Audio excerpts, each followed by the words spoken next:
Hello everyone. तो आज हम पढ़ने वाले हैं कि इंडियन कॉन्स्टिट्यूशन जो है हमारा भारतीय संविधान, इसकी जो डेवलपमेंट हुई हमें पता है 1946 में कॉन्स्टिट्यूएंट असेंबली बनी और फिर इसके बारे में इस पर डेवलपमेंट होनी शुरू हुई, ड्राफ्टिंग कमेटी बैठी, ये सारी चीज़ें। बट इसके डेवलपमेंट में कुछ और चीज़ें हैं इतिहास से, ब्रिटिश रूल में, जिसने इसमें कंट्रीब्यूट किया इस कॉन्स्टिट्यूशन के डेवलपमेंट में। ठीक है, तो 1600 से लेके जो टाइम था हमारा 1947 तक, इस टाइम पे दो दो रूल्स थे, है ना। इस टाइम पे मुगल भी रूल कर रहे थे और at the same time Britishers भी रूल कर रहे थे। ठीक है, बट हम क्या पढ़ने वाले हैं, हम ब्रिटिशर्स की रूलिंग के बारे में पढ़ने वाले हैं, क्योंकि मुगल कॉन्स्टिट्यूशन से हमारे को एडमिनिस्ट्रेशन में उतनी हेल्प नहीं मिली। हमारा कॉन्स्टिट्यूशन इसको फॉलो नहीं करता, एडमिनिस्ट्रेशन मिलिट्री में जरूर, बट एडमिनिस्ट्रेशन में मुगल्स का नहीं था। ब्रिटिशर्स से हमने एडमिनिस्ट्रेशन का ज़्यादातर चीज़ें सीखी हैं और वहीं से हमारे कॉन्स्टिट्यूशन में अडॉप्ट भी हुई है। ठीक है, तो जो वर्ल्ड हिस्ट्री का मैं बोलूँ तो एक बहुत ही इंपॉर्टेंट डेट है, वो क्या है हमारा 31 दिसंबर 1600। अच्छा, ऐसा क्या हुआ 31 दिसंबर 1600 को? तो इस दिन जो है इंडिया का सब कंटिनेंट जो है हमारा भारतीय उपमहाद्वीप जो है, इसका फ्यूचर डिसाइड हुआ एक तरीके से। क्यों? क्योंकि इस दिन हम एक कंपनी बनी है, उस कंपनी का क्या नाम है, वो कंपनी थी ईस्ट इंडिया कंपनी। ठीक है, ये जो है बनी, और कैसे बनी है, रॉयल चार्टर। चार्टर मतलब क्या समझते हो, यानी कि फरमान। ठीक है, तो एक रॉयल चार्टर जो था 1600 का, उसके थ्रू एक ईस्ट इंडिया कंपनी बनी। ये कंपनी में कुछ भी नहीं था। जब ये कंपनी बनी थी ना, तो उसके स्टार्टिंग में मतलब 31 दिसंबर 1600 को, इसमें बस कुछ नहीं, 216 मेंबर्स थे। मेंबर्स मतलब कि क्या क्या आप बोलते हो, यानी कि ट्रेडर्स थे, ऐसा बोल लो आप। ठीक है, 216 ट्रेडर्स थे इसमें। और क्या था इस कंपनी का, एक गवर्नर था।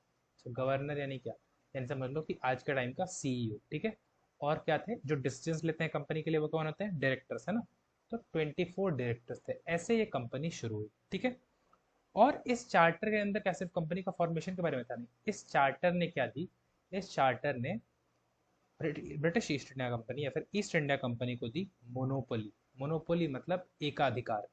ठीक है, मोनोपोली मिली, किस चीज़ की मोनोपोली मिली, कि देखो अब जो है ना, इंडियन ओशन में ब्रिटिश से या फिर ब्रिटेन से केवल आप ट्रेड करोगे, तो इंडियन ओशन में ट्रेड करने की इनको क्या मिली, मोनोपोली मिली। और इसके अलावा इनको और क्या मिला, मोनोपोली के अलावा एक और चीज़ जो भी इन्हें मिली वो थी लेजिस्लेटिव पावर्स। ठीक है, और इनको क्या मिला, लेजिस्लेटिव पावर्स मिला। ये कहाँ मिला इनको, किस चीज़ से मिला, ये मिला इनको रॉयल चार्टर के अंदर। ठीक है, तो 31 दिसंबर इसलिए एक इम्पॉर्टेंट डेट है, क्योंकि उस दिन ईस्ट इंडिया कंपनी का फॉर्मेशन हुआ था रॉयल चार्टर से सीनेट के अंदर। ईस्ट इंडिया कंपनी, ये इतनी इंपॉर्टेंट चीज़ नहीं है, but for political point of view no, but history के पॉइंट ऑफ व्यू से बहुत ही इंपॉर्टेंट चीज़ है। ठीक है, तो ये हुआ। अच्छा, और क्या इसमें इन्फॉर्मेशन है हमारे पास, तो देखो अब थोड़ी थोड़ी हम धीरे धीरे थोड़ी सी हिस्ट्री पढ़ेंगे ताकि हम बैकग्राउंड समझ पाए पूरी प्रॉपरली। तो ये ईस्ट इंडिया कंपनी करती क्या थी, ठीक है, तो इसको ट्रेड करती थी, ट्रेड, बस इसका काम था ट्रेड करना। और किस कमोडिटीज़ में, तो कॉटन हो गया आपका, शुगर हो गया, सिल्क हो गया, इंडिगो हो गया, स्पाइसेस हो गया, ओपियम हो गया, इन सारी चीज़ों में क्या होता था, ईस्ट इंडिया कंपनी ट्रेड करती थी। ठीक है, ये मतलब कि इंडिया से और बाकी सब कंटिनेंट से सामान लाती थी, यूरोप में बेचती थी और बहुत ज़्यादा प्रॉफिट कमाती थी। ठीक है, इससे पहले की भी कहानियाँ हैं, क्रिस्टम था, फिर अरब्स कैसे हटे, और बहुत सारी चीज़ें हैं। But political point of view से हम थोड़े से ब्रीफ में ही जा रहे हैं। ठीक है, फिर चलो 1600 में ये फॉर्म हो गई और इनको 8 साल लग गए इंडिया पहुंचने में। ठीक है, और 1608 में जो है कहानी शुरू हुई, क्या हुआ, ईस्ट इंडिया कंपनी की जो शिप थी वो अराइव हुई, वो पहुंची, कहाँ पहुंची, कौन से सिटी में, कौन से पोर्ट पे, तो ये पहुंची सूरत। ठीक है, कहाँ पहुंची, सूरत में पहुंची। ठीक है, 1608 में ही हुआ। धीरे धीरे उससे डेवलपमेंट समझेंगे हम। फिर इन्होंने आए, फिर उस टाइम पे हमारे मुगल एम्पर थे जहांगीर, है ना। तो 1611 में इन्होंने क्या कर ली, इन्होंने अपनी पहली फैक्ट्री, अब ये थोड़ा सा याद रखना, पहली फैक्ट्री एनसीईआरटी में ऐसा पढ़ाया जाता है कि सूरत में स्टैब्लिश हुई थी, बट जो पहली फैक्ट्री थी ना ईस्ट इंडिया कंपनी की, ठीक है, वो हुई थी आपकी मसूलीपट्टनम में, in India by east India company. और ये कहाँ पे हुई थी आपकी, मसूलीपट्टनम में। ठीक है, आई होप सब कुछ क्लियर हो रहा होगा। तो मसूलीपट्टनम में हमारी जो है पहली फैक्ट्री आई। और मसूलीपट्टनम प्रेजेंट डे में कहाँ पे, मतलब किस कहाँ पे बिलोंग करता है, तो ये है आपका आंध्र प्रदेश में। ठीक है, आई होप सब कुछ क्लियर है। फिर क्या हुआ, फिर 1612 में इन्होंने सेकेंड फैक्ट्री जो लगाई, वो कहाँ लगाई, ये आई आपकी सूरत में। ठीक है, सूरत में भी चलो इनकी फैक्ट्री आ गई। ठीक है। तब देख रहे हो उनकी डेवलपमेंट कितनी फास्ट और कितनी सही तरह से हो रही है। अब 1612 का एक छोटा बट बहुत ही इंपॉर्टेंट इंसिडेंट हुआ। वो इंसिडेंट क्या था? वो इंसिडेंट था हमारा बैटल ऑफ स्वाली बोलते हैं, ठीक है इसको, बैटल ऑफ स्वाली। अब ये बैटल ऑफ स्वाली, पहले तो स्वाली क्या है? तो स्वाली एक जगह है, ठीक है, कहाँ पे? सूरत के पास ही हुई है, ठीक है। अब ये बैटल कौन सी बैटल थी? तो ये बैटल जमीन पे नहीं हुई थी, ये हुई थी हमारी एक स्मॉल नेवल बैटल, ठीक है। ये हमारी बैटल क्या थी? छोटी सी, देखो वॉर बड़ी चीज होती है, बैटल उससे छोटा होता है, ठीक है। तो स्मॉल नेवल बैटल, ठीक है, ये हुई थी। किसके बीच में हुई थी ये भी इंपॉर्टेंट है। तो ये हुई थी हमारी आपके east India company versus Portuguese, ठीक है। उस टाइम पे पोर्टुगीज का डोमिनेशन ज़्यादा था इंडियन मार्केट में, और जैसे जैसे ईस्ट इंडिया कंपनी की डेवलपमेंट हो रही थी पोर्टुगीज को भा नहीं रहे थे। तो ये बैटल ऑफ स्वाली हुई, ठीक है। और इसी को हम मानते हैं, इस बैटल ऑफ स्वाली ने ही क्या किया? मॉडर्न नेवी का जो है रूट स्टैब्लिश किया, ठीक है। तो ये इसमें ऑफकोर्स ईस्ट इंडिया कंपनी जीत गई, और जिसकी वजह से जो है हमारी ईस्ट इंडिया कंपनी आ गई किसकी नज़रों में? ईस्ट इंडिया कंपनी आई जहांगीर के नज़र में, ठीक है। क्योंकि अभी 1600 के आसपास का सन चल रहा है ना, तो जहांगीर हमारे क्या थे? अकबर के बेटे थे। और ये इससे इम्प्रेस हो गए, ठीक है, किससे? ईस्ट इंडिया कंपनी से, कि इन्होंने इतनी छोटी सी नेवी लेके इन्होंने पोर्टुगीज को हरा दिया, तो ठीक है। अब इनको चाहिए थी मोनोपोली, इनको करना था ट्रेड। बाकी भी थे, डच भी थे, फ्रेंच भी थे, इन्होंने किसी और ने ऐसा नहीं सोचा था, बट इन्होंने क्या किया? 1612 में, ठीक है, 1612 में ही बहुत कुछ हो रहा है। देखो अब 1612 में क्या आया? हमारे आए थॉमस रो, ठीक है। थॉमस रो थे, अब ये क्या थे? एक डिप्लोमेट थे। क्या थे ये थे हमारे एक डिप्लोमेट। डिप्लोमेट जैसे कि एस जयशंकर हमारे जो है एक्सटर्नल अफेयर्स मिनिस्टर, वो भी क्या है? काइंड ऑफ डिप्लोमेट, ठीक है, कूटनीति जिनको पता हो, ठीक है। तो डिप्लोमेट थे ये जो है आए ब्रिटेन से। कहाँ से आए? ब्रिटेन से, ठीक है। किस लिए आए थे ये? अब ये जाते हैं कि इनको क्या है? एक्सक्लूसिव राइट्स मिल जाए सूरत में, ये केवल हम ट्रेड कर पाए, ठीक है। तो थॉमस रो हमारे आते हैं ब्रिटेन से, ठीक है। और इन्होंने क्या किया? ये क्या करते हैं? इनको वो एक्सक्लूसिव राइट्स सूरत में मिल जाता है, ठीक है। एक्सक्लूसिव मतलब कि केवल इनको exclusive right to trade, East India Company को एक्सक्लूसिव राइट टू ट्रेड मिल जाता है इन सूरत, ठीक है। अब क्या हुआ इसकी वजह से? और ये ऐसा हुआ क्यों? क्योंकि जैसे मैंने बताया बैटल ऑफ स्वाली से ऑलरेडी जहांगीर इनसे इम्प्रेस्ड रहते हैं, ठीक है। तो अब इसके बाद इन्होंने 1619 में क्या कर लेते हैं? ये सूरत में ट्रेडिंग पोस्ट भी स्टैब्लिश कर लेते हैं, ठीक है। तो अब बहुत ही डेवलपमेंट कर रहे हैं धीरे धीरे, ठीक है। फिर 1639 में इनका मद्रास में भी स्टैब्लिशमेंट्स आ जाते हैं, ठीक है, मद्रास में। 1668 में बॉम्बे में स्टैब्लिशमेंट आ जाते हैं इनके। तो ये सारी चीज़ें चल रही होती हैं। आई होप सब कुछ क्लियर हो रहा होगा। कुछ भी ऐसा लगे नहीं समझ में आ रहा, यू कैन कॉमेंट, ओके। 1690 में कैलकाटा में स्टैब्लिशमेंट्स। तो ये बहुत ही डेवलप कर रहे थे। अच्छा 1670 में ना एक और चीज़ आती है, ठीक है। अभी देखो पहला चार्टर इनका क्या हुआ था? इनका पहला चार्टर मिला था इनको 1600 में, राइट। फिर से एक इनको रॉयल चार्टर आता है, ठीक है, ब्रिटेन के मोनार्क से, ब्रिटेन के राजा समझ लो आप। 1670 में एक चार्टर मिलता है, ठीक है। अब देखो 1670 में क्या होता है, ठीक है। तो 1670 की कहानी समझते हैं। 1670 में अब जो इनको जो चार्टर आता है उसमें ईस्ट इंडिया कंपनी को क्या चीज़ें मिल जाती हैं? देखो क्योंकि अभी ट्रेड तो कर रहे थे, अच्छा, तो इनको मिलता है पहली चीज़, पहली चीज़ या फिर ऐसे कर लो कि जो इनको मिलता है वो क्या है? हमारा right to autonomous territorial acquisition. समझ रहे हो मतलब? ऑटोनमस मतलब कि खुद का, किसी पे जवाबदेही नहीं, ऐसा कुछ नहीं होता, ठीक है। तो क्या है ऑटोनोमस टेरिटोरियल? अब मतलब कि ये बेसिकली लैंड ऑक्यूपाई कर सकते हैं, ठीक है, अपने अंदर।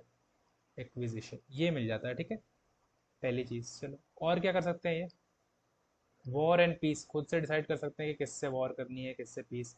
ये सारी चीज़ें भी इनको डिसाइड करने को मिल जाता है। तो देख रहे हो इनकी एडमिनिस्ट्रेटिव पावर बढ़ रही है अभी, ठीक है, मेक वॉर एंड पीस। फिर क्या कर सकते हैं? जो देखो अब जो इनके इंडिविजुअल्स हैं, जो ब्रिटिशर्स हैं, जो कि यूरोप से वहां पे गए हैं, तो उन पे ये कार्रवाई कर सकते हैं, उन पे ये क्या कर सकते हैं? फैसले ले सकते हैं, ठीक है। तो exercise civil as well as criminal jurisdiction, ठीक है। तो वहां पे इंडिया के लोग नहीं, ये अपने लोगों पे इंडिया में भी रह के खुद ही फैसले सुना रहे हैं, ठीक है। तो सिविल एंड क्रिमिनल जुरिस्डिक्शन, ठीक है। हैंड राइटिंग थोड़ी सी वो है क्योंकि पेंटा में थोड़ी सी प्रॉब्लम है, बट आई होप सबको समझ में आ रहा होगा, ठीक है। तो अपने इंडिविजुअल्स पे क्या कर सकते हैं? ये चीज़ें भी कर सकते हैं, ठीक है। तो 1670 का जो हमारा रॉयल चार्टर आया उसने इनको ज़्यादा पावर्स और दी, ठीक है। तो अब देख रहे हो इनकी धीरे धीरे एडमिनिस्ट्रेटिव पावर बढ़ते जा रही है, ठीक है। अब क्या होता है, ठीक है, तो एक चार्टर 1600 में आया, 1661 में आया, जिससे उसमें लेजिस्लेटिव पावर्स मिले थे। फिर 1726 में भी आया था, ठीक है, जिसमें क्या हुआ, इनको और ज़्यादा लेजिस्लेटिव पावर, और 1726 का जो चार्टर था ना, उसमें इनको मिला यूनिफॉर्म जुडिशियल सिस्टम, ठीक है। तो मुझे पता है पॉलिटी का क्लास है, बट हम हिस्ट्री पढ़ रहे हैं अभी तक, बट इंपॉर्टेंट है धीरे धीरे डेवलपमेंट समझने के लिए, और फिर जो है हमको अभी धीरे धीरे हम उनके एक्ट और लॉज भी पढ़ेंगे, ठीक है। तो अभी तक बस देख रहे हैं हम कि ईस्ट इंडिया कंपनी की पावर बढ़ती जा रही है, ठीक है। अब देखो 1600 किसमें आए थे, ये आए थे हमारे 1608 में। अब क्या टाइम हो चुका, सेवन, अब हम 1670 में इनको ये सब मिला, धीरे धीरे ये और ज़्यादा कनेक्शन अपने बढ़ा रहे हैं। और फिर देखो इसमें एक और चीज़ होती है कि जो ये आपके जहांगीर के जो बेटे होते हैं, ठीक है, वो क्या करते हैं ना, शाहजहां जो जहांगीर के बेटे होते हैं, वो 1634 में, ठीक है, उन्होंने क्या किया, उन्होंने 1634 में ही क्या किया होता है कि जो एक्सक्लूसिव राइट्स होते हैं ना, उसको बंगाल में भी ईस्ट इंडिया कंपनी को देते हैं, ठीक है। एक्सक्लूसिव राइट्स इन बंगाल, ठीक है। अब ये कौन दिया है, ये जहांगीर ने नहीं दिया है, ये दिया है इनको शाहजहां ने, ठीक है। तो अब इनके पास बंगाल में भी प्रॉपर वो है। तो अब देखो होता क्या है, ठीक है। अब इसके बाद कुछ टाइम तक तो ये अपनी फैक्ट्रीज वगैरह सही से चलाते हैं।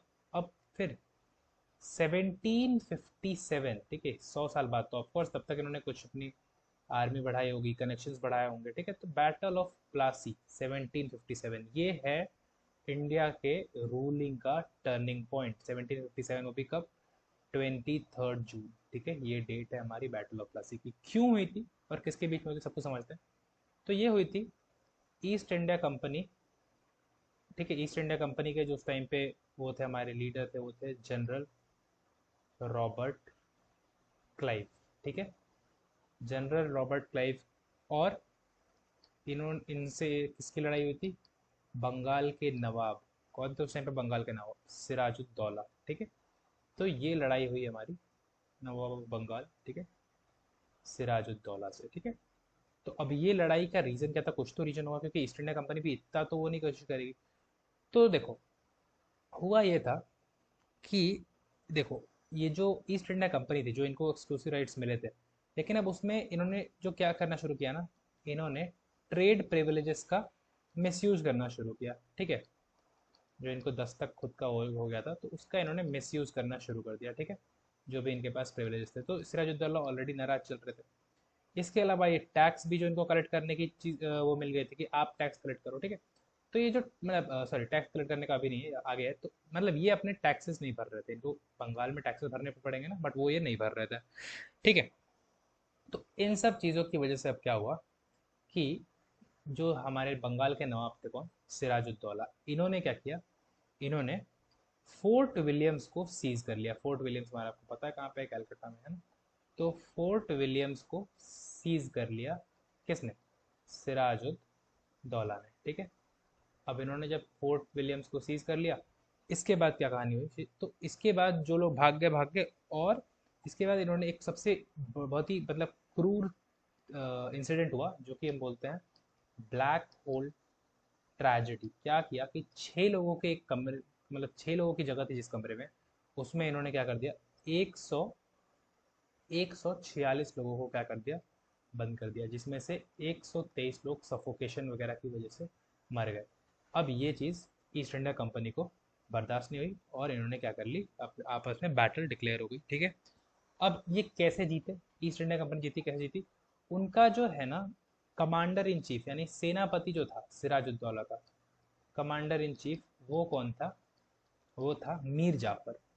उसको ब्राइब किया, उसको लालच दिया कि जो है आप हमें, मतलब आप उनके लिए आर्मी को सपोर्ट मत करो, और क्या हो, हम आपको क्या बना देंगे, बंगाल का नवाब बना देंगे, ठीक है। तो अब ये जो हमारे मीर जाफर बन गए नवाब, बट वही पपेट रूलर बने ये, और इसके बाद इनको पसंद नहीं आ रहा था। फिर इनको हटा के फिर हमारा 1760 में इनके सन इन लॉ मीर कासिम को क्या बना दिया गया, रूलर बना दिया गया, ठीक है। लेकिन अब जो रूल है वो एक्चुअली किसके हाथ में है, ब्रिटिश ईस्ट इंडिया कंपनी के हाथ में। तो जब भी पपेट रूलर बन के रह गए, तो अब इनको कुछ भा नहीं रहा था। तो क्या हुआ, फिर इन्होंने एक और बैटल लड़ी मीर कासिम ने, ठीक है। वो बैटल को हम किस बैटल के नाम से जानते हैं? वो बैटल है हमारी बैटल ऑफ बक्सर। ठीक है, अभी Buxar at the time Bihar में है। ठीक है, तो बैटल ऑफ बक्सर लड़ी गई कब? 1764 में। ठीक है, अब इसमें कौन कौन शामिल था? तो इसमें थे मीर कासिम, और इसमें थे हमारे शाह आलम टू। ठीक है, शाह आलम आपके एम्पर। ठीक है, शाह आलम टू। इन्होंने लड़ाई लड़ी किसके खिलाफ? Hector Munro. ठीक है, हेक्टर मुनरो के अगेंस्ट। हेक्टर मुनरो आपकी हो गई ईस्ट इंडिया कंपनी। ठीक है, अब यहाँ पे क्या हुआ कि बैटल ऑफ बक्सर में भी हेक्टर मुनरो जीत गए। ठीक है, तो ये जो बैटल हुई आपकी, ये एंड हुई कैसे? ट्रीटी ऑफ इलाहाबाद से। अब देखो कितनी ज़्यादा पावर आ जाएगी ट्रीटी ऑफ इलाहाबाद में आपके ईस्ट इंडिया कंपनी के पास। तो इसमें जो आपके शाह आलम थे ना, इन्होंने क्या बोला? इन्होंने ईस्ट इंडिया कंपनी को दे दी दीवानी राइट्स। दीवानी राइट्स मतलब कि भैया टैक्स अब आप ही कलेक्ट करोगे, और उसका कुछ हिस्सा जो है एम्परर के बिहाफ पे आप टैक्स कलेक्ट करोगे। कहाँ से? बंगाल, ठीक है, बिहार और उड़ीसा से, और उसका कुछ हिस्सा एम्परर को मिलेगा। अब देखो ये जो ट्रीटी ऑफ इलाहाबाद है, ठीक है, ये ट्रीटी ऑफ इलाहाबाद ने इंडिया का बहुत नुकसान कराया, और आप कह सकते हो कि यहाँ से जो है हमारा ना डिप्लेशन शुरू हुआ। अभी मैं समझाता हूँ क्यों। तो यहाँ से जो है ना India's wealth started to deplete, बोल लो या जो भी, ठीक है। अब ये क्यों हुआ समझाता हूँ मैं, देखो। तो इससे पहले तक क्या हो रहा था, अब क्या होगा, ठीक है।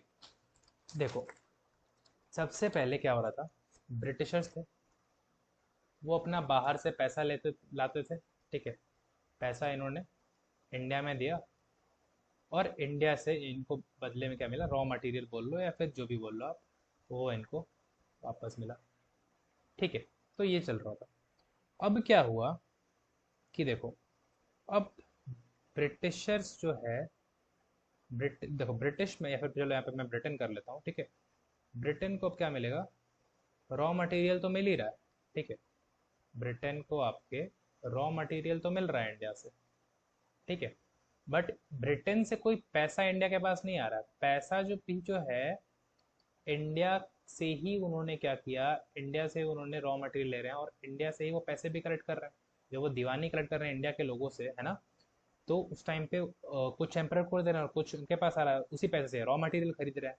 ठीक है, तो देख रहे हैं कि ब्रिटेन में रॉ मटेरियल जा रहा है और इंडिया का पैसा इंडिया में घूम रहा है, तो उससे कुछ फायदा नहीं है, इंडिया को एक्सटर्नल गेन नहीं हो रहा है। ठीक है, तो ये था हमारा डिप्लेशन, यहाँ शुरू हुआ। ट्रीटी ऑफ इलाहाबाद ने ये गड़बड़ शुरू कर दी।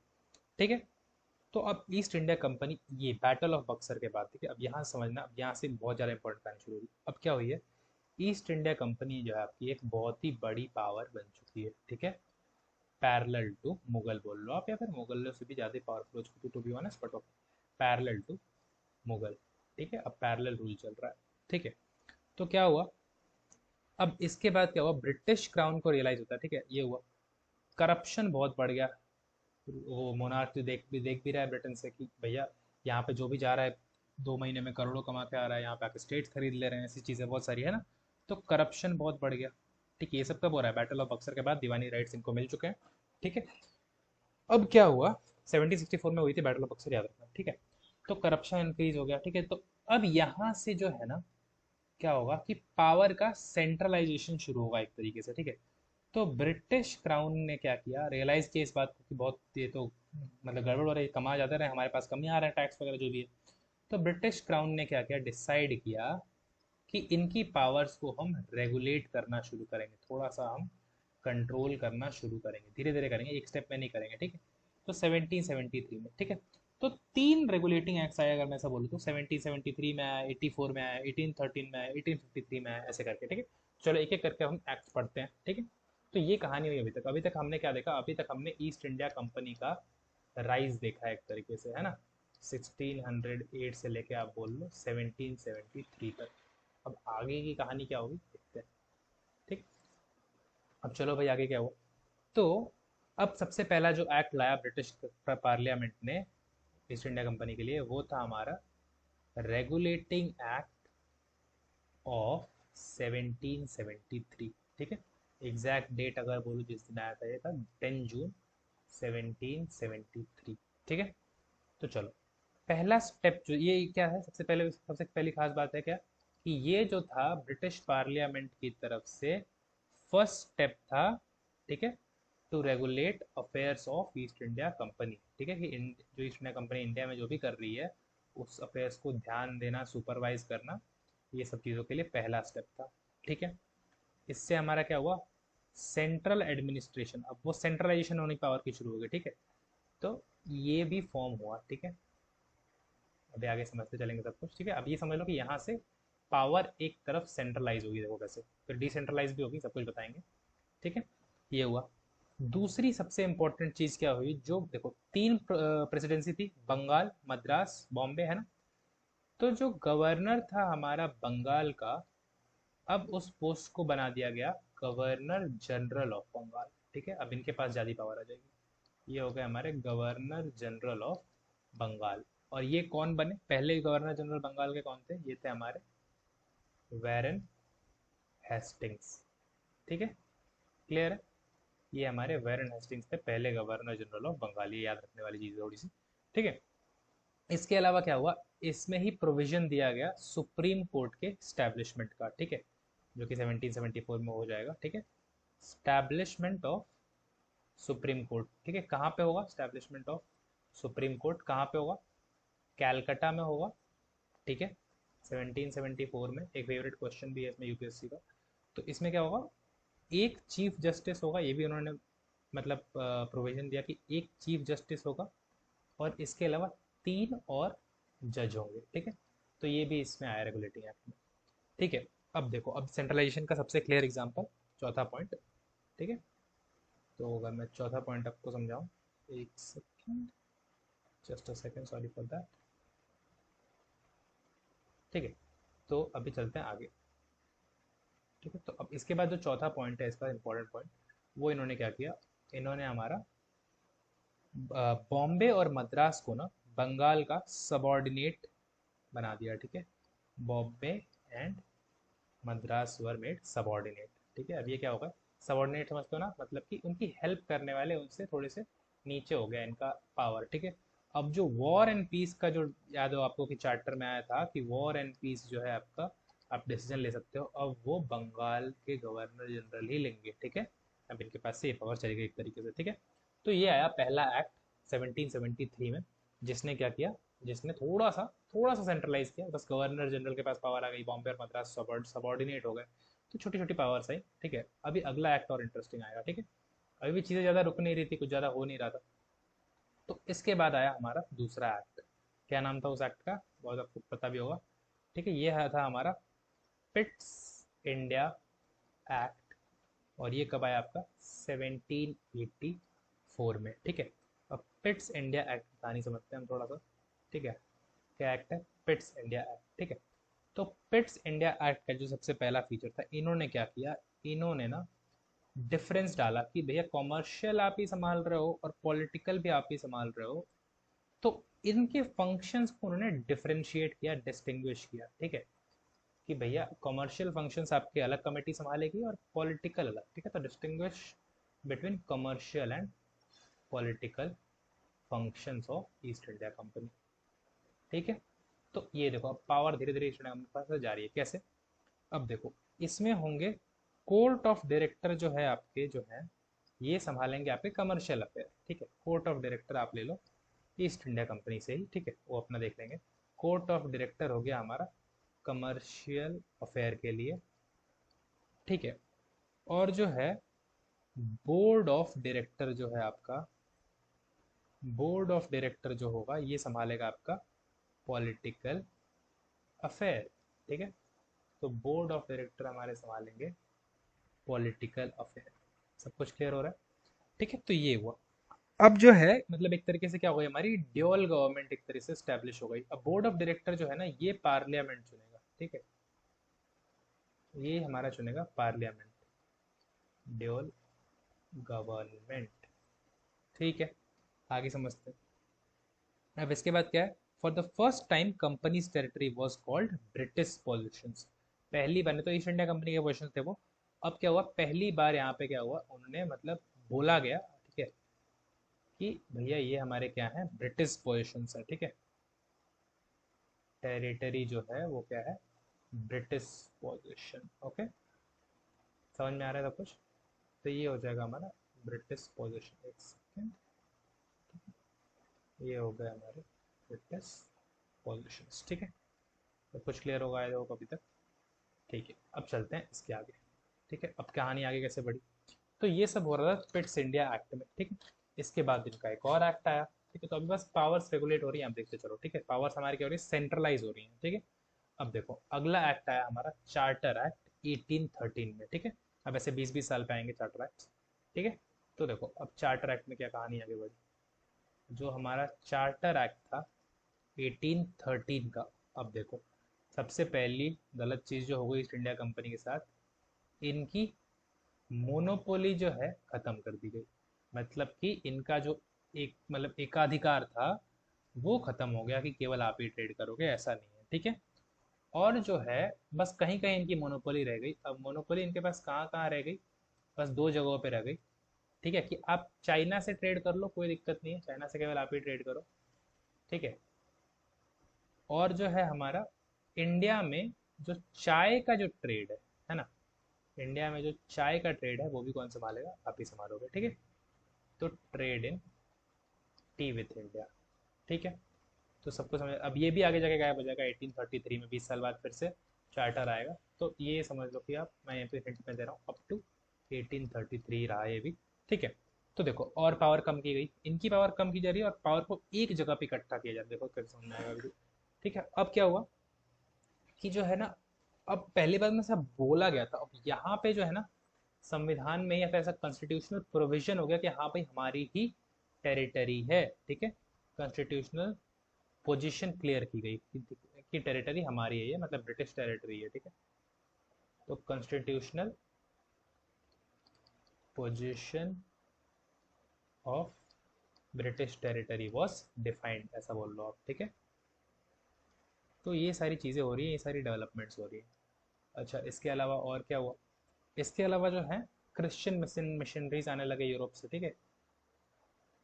ठीक है, तब ये सब हो रहा है हमारे चार्टर एक्ट 1813 में, ठीक है।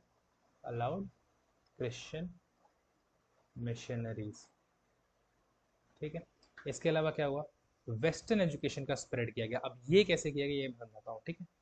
अब देखो यहाँ पे इन्होंने क्या किया कि जो बजट बना था ना उस टाइम का, spread of western education India में, ठीक है। कैसे देखो, इन्होंने क्या किया उस टाइम पे, शायद 49 lakh, as far as I remember, as far as I would say have learned, तो 49 लाख या 44 लाख ऐसा कुछ था, उसमें से 1 लाख, ठीक है, जो है बजट से, ठीक है, उसको क्या किया गया एजुकेशन के लिए वो किया गया, ठीक है, एजुकेशन के लिए डेडिकेट किया गया, ठीक है। चलो तो ये चीज़ हुई, ठीक है। अब इसके अलावा और क्या होगा अभी बताता हूँ, ठीक है। तो इसके अलावा जो है लोकल जो गवर्नमेंट थी, अब देखो ये थोड़ी सी जो ऐसी चीज़ थी ना कि वो चाह के भी, मतलब ये उसका कुछ खास पॉइंट नहीं था, पहले ही इस गवर्नमेंट ने या फिर ईस्ट इंडिया कंपनी ने बहुत ज़्यादा टैक्स लगा रखे थे, ठीक है, बहुत ही ज़्यादा टैक्स थे फार्मर्स के ऊपर, ठीक है। तो उस पर उनको पता, ये बात पता होते हुए भी उन्होंने क्या बोला, उन्होंने बोला कि जो लोकल गवर्नमेंट है, जो कि पंचायत है, ये सब जो भी है, ठीक है, ये जो है क्या कर सकती है, चाहे तो टैक्स वसूल कर सकती है, टैक्स लगा सकती है लोगों पे, ठीक है। अब उसके लेकिन उनको भी पता है कि उससे कुछ फायदा नहीं हुआ, मतलब फार्मर्स कहाँ से ही लाएंगे जब आपने ही सब कुछ ले लिया, तो कुछ उससे पॉइंट नहीं था, बट फिर भी ये चीज़ आई हमारे चार्टर एक्ट 1813 में, ठीक है। अब देखो रेगुलेट ही होते जा रहा है अभी तक सब कुछ, ठीक है।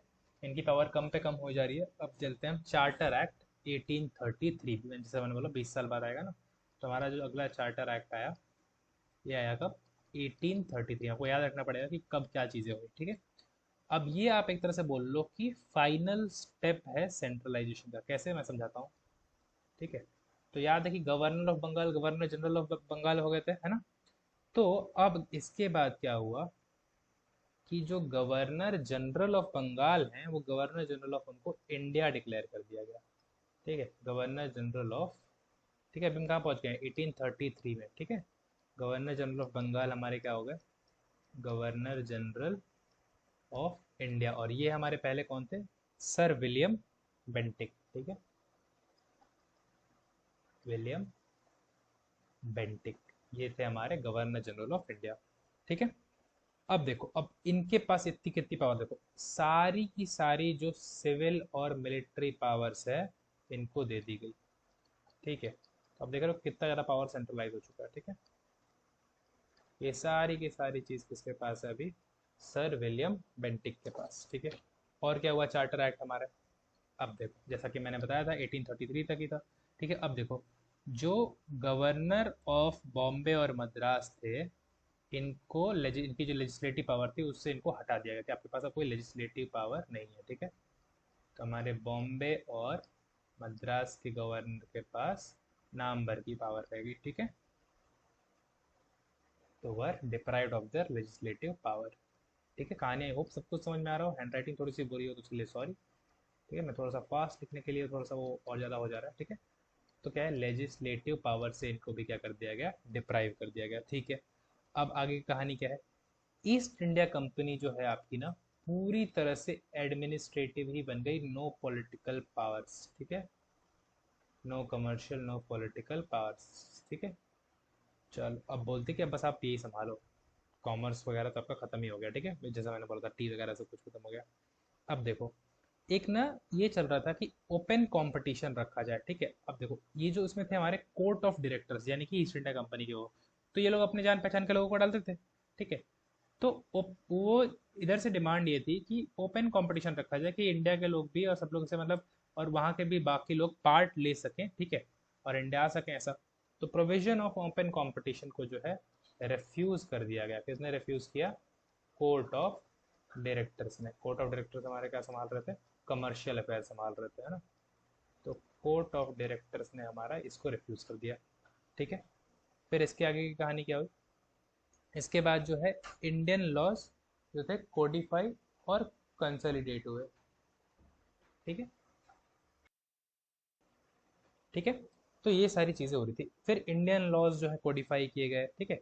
और इसके अलावा जो है क्या हो गया, एक और चीज़ बहुत ही इंपॉर्टेंट हुई कि जो कोई भी इंडियन जो होगा ना, वो आपका, उसको एम्प्लॉयमेंट आप डिनाई नहीं करोगे, उसकी एम्प्लॉयमेंट आप कास्ट कलर इनके बेसिस पे क्या करोगे, डिनाई नहीं करोगे, ठीक है। तो ये सारी चीज़ें हुई चार्टर एक्ट आपका 1833 में, ठीक है। Must be no Indian must be denied of employment on basis of religion और कलर, ठीक है, कास्ट नहीं, रिलीजन एंड कलर, ठीक है, क्लियर।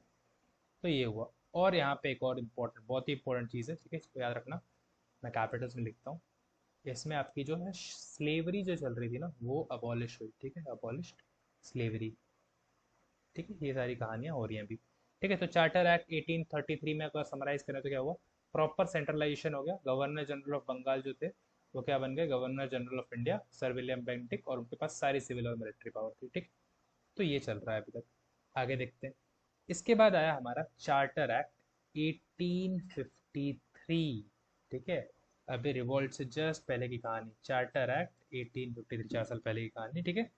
अब जो है देखो गवर्नर जनरल जो थे ना उनके पास एक काउंसिल थी, गवर्नर जनरल काउंसिल, ठीक है, जो कि उनके एडवाइस को सजेस्ट करती थी। और इस टाइम पे आई थिंक मुझे अभी नाम नहीं याद आ रहा। तो जब वो गवर्नर जनरल आए थे, अभी मुझे पता नहीं कि उनका नाम नहीं आता रहा, ठीक है। तो उन्होंने क्या किया था कि उन्होंने बोला था कि मैं मतलब अगर मैं अग्री नहीं करता हूँ तो मैं अपने डिसीजन ले सकता हूँ, ठीक है। तो ये सारी चीज़ें हुई थी। अब यहाँ पे जो गवर्नर जनरल काउंसिल थी ना उसको दो में हो गया, लेजिस्लेटिव फंक्शंस उनके अलग किए गए, ठीक है, और एग्जीक्यूटिव फंक्शंस जो है उनके अलग किए गए, ठीक है। उनको वो नाम याद आएगा तो मैं आपको बता देता हूँ, ठीक है। इसके बाद फिर क्या है कि इसमें एक और क्या चीज़ हुई कि 6 नए मेंबर्स, ठीक है, जिनको हमने क्या बोला, लेजिस्लेटिव काउंसिलर बोला, वो भी जुड़े, ठीक है। अभी आगे जाके ये जो है ना ये चीज़ आगे जाके बहुत इंपॉर्टेंट होने वाली है, ठीक है। यहीं से आपका पार्लियामेंट की कहानी एक तरीके से शुरू है, ठीक है। तो 6 न्यू मेंबर्स, ठीक है, जिनको क्या बोला गया, ठीक है, इनको बोला गया हमारा लेजिस्लेटिव काउंसिलर, लेजिस्लेटिव काउंसिलर्स, ठीक है, इनका एडिशन हुआ, ठीक है। और ये किस में जुड़े, ये जो आपका लेजिस्लेटिव फंक्शन है ना ये किस में जुड़े, ये जुड़े आपके इंडियन लेजिस्लेटिव काउंसिल में, ठीक है। ये आपके कहाँ जुड़े, इंडियन लेजिस्लेटिव काउंसिल में। कहाँ हो रहा है सब? 1853 के एक्ट में, ठीक है ना। फिर अगली चीज़ क्या हुई, ठीक है। देखो मैं ध्यान से लिख लेना, मैं लोकल रिप्रेजेंटेशन बोल रहा हूँ, मैं ये नहीं बोल रहा कि इंडियन रिप्रेजेंटेशन, यानी कि जो ब्रिटिशर्स इंडिया में रह रहे थे ना वो। तो लोकल रिप्रेजेंटेशन जो है आपका, लोकल रिप्रेजेंटेशन जो है ये क्या हुआ, इंडियन लेजिस्लेटिव काउंसिल में हुआ। इंडियन लेजिस्लेटिव काउंसिल, ठीक है। इसमें लोकल रिप्रेजेंटेशन पहली बार दिखाई दिया फॉर द फर्स्ट टाइम, ठीक है। तो कहाँ से लोग लिए गए, ठीक है। तो चार आए मद्रास से, ठीक है। ये लेजिस्लेटिव काउंसिल में, ठीक है ना, यहाँ पे जहाँ पे 6 मेंबर्स जुड़े थे, तो मद्रास, बॉम्बे, याद रखना लेजिस्लेटिव बोला मैंने, एग्जीक्यूटिव नहीं बोला, ठीक है। मद्रास, बॉम्बे, बंगाल और आगरा, ठीक है। यहाँ पे अभी एग्जीक्यूटिव में पूरी तरह से ब्रिटिशर्स अपना वो कर रहे हैं, ठीक है। समझ रहे हो ना, लेजिस्लेटिव जो कि नियम बनाते हैं और एग्जीक्यूटिव जो कि उसको एग्जीक्यूट करते हैं, जो कि उसको लाते हैं व्यवस्था में, ठीक है। तो ये चल रहा। इसके अलावा एक और अच्छी चीज़ हुई जो कि पिछले में आपको याद होता है रिफ्यूज़ हुआ था, है ना। ये चीज़ यहाँ पे रिफ्यूज़ हुई थी ना, ठीक है। अब यहाँ पे देखो क्या होगा। तो अब क्या हुआ यहाँ पे, ओपन कंपटीशन का इंट्रोडक्शन हो गया कि अब जो भी है वो पार्ट ले सकते हैं, ठीक है। But it's with a climax. अब क्लाइमैक्स क्या था ये भी बताता हूँ मैं। तो introduction of open competition for civil service, ठीक है। सिविल सर्विस आपको पता है, जो ब्रिटिश से आके जो ऑफिसर्स यहाँ पे आके सर्व कर रहे हैं, ठीक है। Open competition for civil service, ठीक है। अब जो है, लेकिन दिक्कत क्या थी, जो एग्जाम जो ये कंडक्ट करा रहे थे वो इंडिया में नहीं था। एग्जाम इन्होंने ब्रिटेन में कंडक्ट कराया था। तो आप ब्रिटेन जाओ, वहाँ एग्जाम दो, वहाँ से क्वालिफाई करके फिर इंडिया आओ, ठीक है। तो ये इन्होंने थोड़ा सा रखा था। चलो फिर आगे की कहानी क्या है। अब इसके आगे जो बात हुई, ठीक है, थोड़ी सी अगर हम समझ समझ लें, ठीक है, कि जो इंडियन सिविल सर्विस है ना, ये जो अभी आगे पता चलेगा, ये जो इंडियन सिविल सर्विस की हम बात कर रहे थे, ठीक है। तो इंडियन सिविल सर्विस है जो अभी आईएएस वगैरह, ठीक है। तो इसका जो फाउंडेशन जो किया था, ठीक है, फाउंडेशन याद रखना, मैं फाउंडेशन स्थापना, ये थे हमारे Warren Hasting, of course first first governor general of Bengal, ठीक है। तो ये थे हमारे Warren Hasting. But father of Indian civil service किसे बोलते हैं, वो है हमारे कॉर्नवालिस, राइट। और कॉर्नवालिस ही थे जिन्होंने थोड़े से अमेंडमेंट कराए थे वो गवर्नर जनरल काउंसिल में, कि मैं इनके डिसीजन को ओवरटर्न कर सकता हूँ एक तरीके से, ठीक है। तो father of Indian civil service हमारे कौन थे, ये थे हमारे कॉर्नवालिस, ठीक है। कहानी सब कुछ क्लियर चल रही है, लॉर्ड कॉर्नवालिस बोल लो, बैरन हेस्टिंग्स, ठीक है। यहाँ तक हो गया। अब देखो जो इंडिया, एक और थोड़ी सी इंडियन सिविल सर्विस की बात कर रहे हैं, थोड़ा और अच्छे समझते हैं। तो जो इंडियन सिविल सर्विस था ना, ये भी दो पार्ट में डिवाइड था, ठीक है। ठीक है, समझते हैं। देखो ये आपका जो है कॉवेंटेड था, और एक था आपका अनकॉवेंटेड, ठीक है।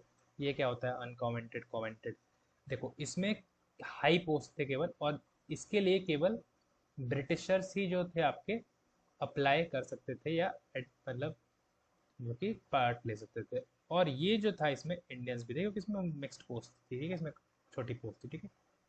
जैसे आईएएस आईपीएस समझ लो कॉवेंटेड में आप, ठीक है। तो ये हुआ, ठीक है। अब फिर बाद में क्या किया गया ना, जब गवर्नमेंट ऑफ इंडिया एक्ट आएगा हमारा 1919, उसमें ये जो आपका कॉवेंटेड है ये हो जाएगा ऑल इंडिया सर्विस, ठीक है। और ये हो जाएगा आपका सेंट्रल सर्विस, ठीक है। तो ये सारी कहानी है, थोड़ा आई होप थोड़ा भी आपको समझ में आएगा तो बहुत फायदा देगा, ठीक है। तो ये चल रहा है अभी तक। अच्छा ठीक है, थोड़ा सा और थोड़ी सी बात कर लेते हैं कि ब्रिटिशर्स ने हमारे लिए क्या छोड़ा। तो ब्रिटिशर्स की हमारे लेगेसी में बोलते हैं ना, तो देखो इनकी तीन कंट्रीब्यूशन या चार कंट्रीब्यूशन है, ठीक है। ठीक है, तो क्या है, अगर हम बात करें, ठीक है, though we could have developed if they wouldn't have destroyed our education system, of course, but फिर भी, ठीक है। तो लेगेसी ऑफ ब्रिटिश एम्पायर अब जो है, जो एग्जाम्स के पॉइंट ऑफ व्यू से इंपॉर्टेंट है, वो बोलना तो पड़ेगा।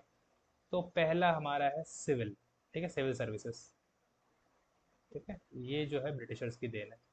दूसरा जो है ब्रिटिशर्स की देन है वो है हमारा रेलवे।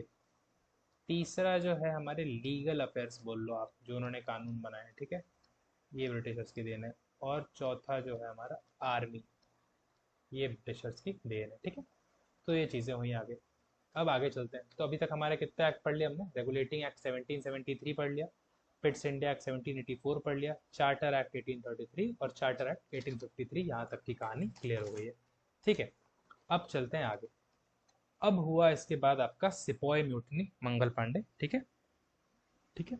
तो सिपोय म्यूटनी हुई मलिया के मंगल पांडे के द्वारा, और फिर ये म्यूटनी बहुत बढ़ी, जिसमें बहुत सारे लोगों ने पार्ट लिया, यहाँ तक कि लास्ट में बहादुर शाह जफर, जो कि मुगल एम्पायर थे उस टाइम, बहादुर शाह जफर टू, वो भी इन्वॉल्व हो गए। ठीक है, और बेगम हजरत महल, रानी लक्ष्मीबाई, बहुत सारे लोग थे। ठीक है, तो ये लोग क्या हो गए, इन्वॉल्व हो गए, और मतलब बहुत ही ज़्यादा एक बड़ा पहला रिवॉल्ट था, और बहुत ही बड़ा रिवॉल्ट था एक तरीके से इंडिया का ब्रिटिशर्स के अगेंस्ट। तो अब इंडिया को खुश करना पड़ेगा, इनको रियलाइज़ हो गया कि अब देखो इंडियंस का इन्वॉल्वमेंट रखना जरूरी है एडमिनिस्ट्रेशन में। ठीक है, तो इसलिए देखो इस एक्ट को क्या एक और नाम दिया गया है, एक और नाम से जाना जाता है। ठीक है, इसको बोला जाता है act for the good government of India, या फिर act for the better government of India. ठीक है, एक्ट फॉर द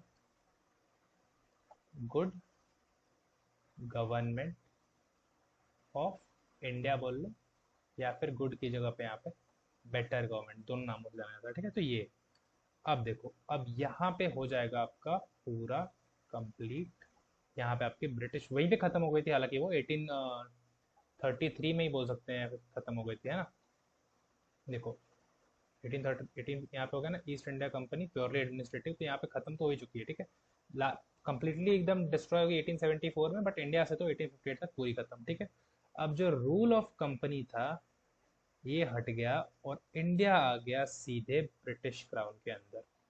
तो रूल ऑफ क्राउन, ठीक है, तो ब्रिटिशर्स जो है ना उन्होंने राज के दो फॉर्म्स में किया है। पहले का ईस्ट इंडिया कंपनी ने किया है, ठीक है, 100 साल, और 100 साल आप ऐसे बोल सकते हो कि 1757 से मानते हैं, तो 1757 से अगर माने तो 100 साल कंपनी ने और 100 साल क्राउन ने, ऐसा कुछ। ठीक है, तीसरा क्या हुआ, ठीक है, अब जो हमारे गवर्नर जनरल की पोस्ट थी उसी को क्या बोला गया, उसको बोल दिया गया वाइसरॉय ऑफ इंडिया, इंडिया का बेसिकली रिप्रेजेंटेटिव, इंडिया का हेड, मतलब कि जिस basically representative of the British crown. ठीक है, इंडिया का हेड। ठीक है, ये हमारे कौन बने, इनके पास अभी सारी सिविल और मिलिट्री पावर है, याद रखें। ये है हमारे लॉर्ड कैनिंग, ये बन गए। ठीक है, अब जो पिट्स इंडिया एक्ट याद है, उसमें ड्यूअल गवर्नमेंट बनी थी, court of director, board of director, वो जो है हमारी हट गई, abolished dual government of, short form में लिख रहा हूँ, ठीक है, dual government of Pitt's India act. ठीक है, तो ये हुआ 1858 में। और क्या चीज़ें होंगी 1858 में, बहुत कुछ हुआ, तब तो जरूरत थी ना रिवॉल्यूशन की, है ना। डॉक्ट्रिन ऑफ लैप्स, पता है जिनका करके कोई पुत्र नहीं हो या ऐसा कुछ, तो फिर वो टेरिटरी अडॉप्टेड नहीं मानते थे वो, और जो टेरिटरी है वो ब्रिटिशर्स के अंदर आ जाएगी, तो जिसकी वजह से रानी लक्ष्मीबाई नाराज हुई, पूरा रिवॉल्ट हुआ, रिवॉल्ट में काफ़ी मतलब मेजर पार्ट हुआ, तो उस डॉक्ट्रिन ऑफ लैप्स को खत्म किया गया। डलहौजी आपको याद पता हो तो, है ना, ये बहुत पॉपुलर है, आपको पता होगा है वो। देन एक और चीज़ हुई, अब देखो यहाँ पे समझना, अब देखो वाइसरॉय तो है ही, एक और नया ऑफिस बनाया गया, जो कि था हमारा सेक्रेटरी ऑफ स्टेट। अब ये सेक्रेटरी ऑफ स्टेट था कौन, बेसिकली एक आपका ब्रिटिश कैबिनेट मिनिस्टर में से कोई एक। ठीक है, जैसे कि होम मिनिस्टर, ट्रांसपोर्ट मिनिस्टर, तो उनमें से कोई एक जो था इंडिया का सेक्रेटरी ऑफ स्टेट था। ठीक है, तो one of the British cabinet minister, इनको क्या बनाया गया, सेक्रेटरी ऑफ स्टेट। ये रहेंगे कहाँ, लंदन में। ठीक है, और इसके अलॉन्ग विद 15 मेंबर की इनकी काउंसिल होगी, इनको एडवाइस करने के लिए, जो भी। ठीक है, तो एक तो वाइसरॉय है, तो अब जरा सा समझो कि मतलब रूल कैसे हो रहा है इंडिया पे। ठीक है, तो ये सपोज यहाँ पे इंडिया है, ओके, तो एक तो हमारे हैं यहाँ पे वाइसरॉय, ठीक है, जो कि इंडिया में है, और जो सीधे आपके क्राउन को रिप्रेजेंट कर रहे हैं। ठीक है, फिर इंडिया में एक इंडिया को मतलब हेड कर रहे हैं, ये हो गया सेक्रेटरी ऑफ स्टेट, ये लंदन में ही है, ब्रिटेन में ही है। ठीक है, और ये जो है कहाँ है, पार्लियामेंट में, और पार्लियामेंट फिर किसको रिपोर्ट करता है, क्राउन को। तो इस तरह से कुछ जो है इंडिया पे अभी गवर्नेंस चल रहा है। ठीक है, कहाँ पे, किस टाइम पे, 1858 की कहानी है ये हुआ अभी। ठीक है, अब आगे चलते हैं। तो रिवॉल्ट के बाद जो है समझ में आ गया इनको कि अब जो है इंडियंस को एडमिनिस्ट्रेशन में लाना पड़ेगा। ठीक है, तो अब इसके लिए इन्होंने, अब इस पॉलिसी के लिए कि इंडियंस को एसोसिएट करें, इन्होंने क्या चीज़ें की, 1861 में लाया एक्ट, 1892 में लाया, और 1909 में लाया, अभी बात करेंगे इसके बारे में। ठीक है, तो जैसा कि आपने देखा 1773 में है ना रेगुलेशन एक्ट, यहाँ से आपका सेंट्रलाइजेशन शुरू हुआ था। ठीक है, सेंट्रलाइजेशन 1861 तक ये सेंट्रलाइजेशन चला, पीक पे था 1861 पे। फिर यहाँ से आपका डिसेंट्रलाइजेशन होके सारे प्रोविंशियल ऑटोनॉमी मिल जाएगी पूरी की पूरी। आप बात कर लो 1935 बोल लो। ठीक है, यहाँ पे आपका फिर वापस से पूरा डिसेंट्रलाइज हो जाएगा। ठीक है, तो ये फेज था। चलो समझते हैं।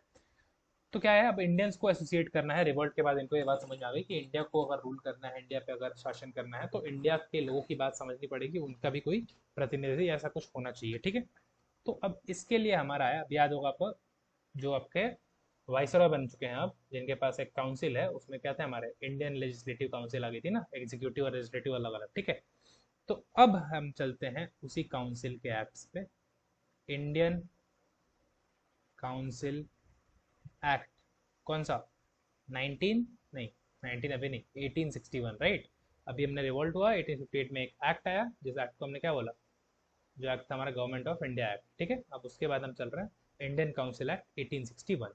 ठीक है, क्या है, अब देखो, यहाँ से डिसेंट्रलाइजेशन शुरू हुआ है वापस से। ठीक है, अभी सेंट्रलाइजेशन और होता है, वापस से हमारा डिसेंट्रलाइजेशन होगा। समझ रहे हो ना, डिसेंट्रलाइजेशन मतलब पावर अब बटेगी। ठीक है, एक ही इंसान के हाथ में बहुत सारी पावर दिख रही है अभी। ठीक है, अब ये कैसे हुआ, जो लेजिस्लेटिव पावर जो है, आपको याद हो, ले ली गई थी बॉम्बे से, है ना, 1833 में, याद है, चार्टर एक्ट में। तो अब क्या हुआ, अब उसको वापस से दिया जा रहा है उन प्रोविंसेस को। ठीक है, by restoring legislative powers to Bombay and Madras. ठीक है, देखता हूँ मैं पीडीएफ पे अगर आपको शेयर कर पाता हूँ तो कर दूंगा। ठीक है, बॉम्बे एंड मद्रास, क्लियर। और क्या हुआ इसमें, और क्या कहानी हुई थी, फिर इन्होंने क्या किया कि इंडियंस को लॉ मेकिंग प्रोसेस में, देखो अब मैं बोल रहा हूँ इंडियंस, अब मैं लोकल्स नहीं बोल रहा हूँ, मैं बोल रहा हूँ इंडियंस, एसोसिएटेड इंडियंस। देखो लॉ मेकिंग यानी लेजिस्लेटिव। ठीक है, अभी एग्जीक्यूटिव की बात नहीं कर रहा मैं, Indians in law making process. ठीक है, इलेक्ट नहीं हुए थे, नॉमिनेट हुए थे, मतलब ब्रिटिशर्स ने ही चुना था। ठीक है, अब देखो कौन हुए थे इसमें, राजा ऑफ बनारस। ठीक है, चार लोग थे बेसिकली, चार या तीन लोग थे। राजा ऑफ बनारस थे, ठीक है, पटियाला के महाराज थे, और मेरे हिसाब से और सर दिनकर राव। ठीक है, तो ये लोग जो है नॉमिनेट हुए थे। अब ये इंडियन लेजिस्लेटिव काउंसिल में इंडिया को रिप्रेजेंट कर रहे थे एक तरीके से। ठीक है, इंडियंस को रिप्रेजेंट कर रहे थे। ठीक है, तो ये नॉमिनेट हुए थे। अब देखो, अब यहाँ पे से एक चीज़ आएगी, इस एक्ट ने जो किया, इसने ना वाइसरॉय, वाइसरॉय आप समझ लो कि प्राइम मिनिस्टर और प्रेसिडेंट दोनों है एक तरीके से। ठीक है ना, जैसे सिविल और मिलिट्री पावर है और प्रॉपर हेड है, तो प्रेसिडेंट और प्राइम मिनिस्टर दोनों है। तो आपको ये पता हो तो प्रेसिडेंट के पास इमरजेंसी लगाने की पावर होती है ना एक तरीके से। तो देखो इसमें भी इनको वाइसरॉय को बोला गया कि आप ऑर्डिनेंस जारी कर सकते हो इमरजेंसी के टाइम पे। ठीक है, ऑर्डिनेंस जारी कर सकते हो आप कब, इमरजेंसी के टाइम पे, और वो कब तक वैलिड रहेगा, 6 महीने के लिए। और ये same to same power president के पास है अभी। ठीक है, अभी सेम है ये बिल्कुल। ठीक है, तो ये आपका एक तरह से यहाँ से लिया गया। ठीक है, और क्या है हमारा, वाइसरॉय को बोला कि बिजनेस के जो रूल है ना आप फ्रेम करोगे। ठीक है, आपके पास ताकत है फ्रेम करने का, आपको आपकी काउंसिल होगी जिसे आप एडवाइस लोगे। Improve empowered viceroy. ठीक है, देखो सेकेंड। ठीक है, तो empowered viceroy to frame rule of business. ठीक है, तो ये पावर भी, और ये भी अभी सेम सेम पावर हमारे पास, हमारे प्रेसिडेंट के पास है। ठीक है, तो ये भी आपकी सेम मिली। ठीक है, क्लियर। फिर क्या है, देखो अब जो है ना, जैसे लेजिस्लेटिव काउंसिल सेंटर में तो है ही बंग, ठीक है, अब जो है नई लेजिस्लेटिव काउंसिल बनी। ठीक है, किसके लिए, फॉर बंगाल। ठीक है, अभी इनके अपने अलग वो होंगे, नॉर्थ वेस्टर्न फ्रंटियर प्रोविंस। ठीक है, और हमारा यहाँ पे पंजाब, इनके लिए अलग से लेजिस्लेटिव काउंसिल बनी। ठीक है, अब जो ये है ना, एक और चीज़ हुई, अब यहाँ पे कैबिनेट जैसा आप जानते हो जिस चीज़ को। ठीक है, अब उसके बारे में थोड़ा समझ लेते हैं। ठीक है, तो क्या हुआ, static recognition to portfolio system. ठीक है, अब एक तरह से रिप्रेजेंटेशन होगा। जिसके हम किसको बोलते हैं, पोर्टफोलियो सिस्टम। पहले तो उसके फादर किसको बोला जाता है, तो फादर ऑफ पोर्टफोलियो सिस्टम देखो हमारे कौन है, ये हैं लॉर्ड कैनिंग। ठीक है, तो बहुत सारी चीज़ों का समझा कि किस चीज़ के किस सब्जेक्ट या किस फील्ड में किसको बहुत ज़्यादा श्रेष्ठ माना जाता है। ठीक है, तो याद रखना, तो फादर ऑफ पोर्टफोलियो सिस्टम हमारे भाई फर्स्ट वाइसरॉय कौन, लॉर्ड कैनिंग। ये आए थे इस आइडियोलॉजी के साथ, इसके साथ। ठीक है, और इस टाइम पे पहली बार जब बनाया गया था तो इन्होंने क्या बनाया, home ministry, revenue ministry, military, ठीक है, लॉ, फाइनेंस और पब्लिक वर्क। ठीक है, ये छह इन्होंने मिनिस्ट्रीज बनी। ठीक है, क्लियर है, तो ये सारी चीज़ें हो रही थी अभी। अब आगे की कहानी। ठीक है, तो ये हो गया हमारा अभी तक। अब से जरा थोड़ा सा पार्लियामेंट का मैं समझा दूं कि क्या मैं बोल रहा था उस टाइम पे। ठीक है, तो देखो पहले क्या था, गवर्नर जनरल का जो था आपका काउंसिल था। ठीक है, गवर्नर जनरल का आपका क्या था, काउंसिल था। ठीक है, 4 से 6 मेंबर थे इसमें, है ना, 4 to 6 मेंबर्स थे। इसके बाद 1853 में क्या हुआ, यही काउंसिल ऑफ गवर्नर जनरल आपका दो पार्ट में बचा, लेजिस्लेटिव, एग्जीक्यूटिव। ठीक है, फिर ये जो लेजिस्लेटिव काउंसिल थी आपकी चली।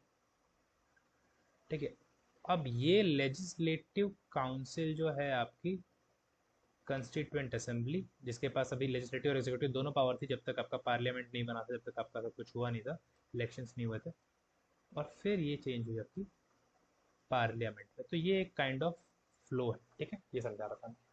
अब चलते हैं आगे।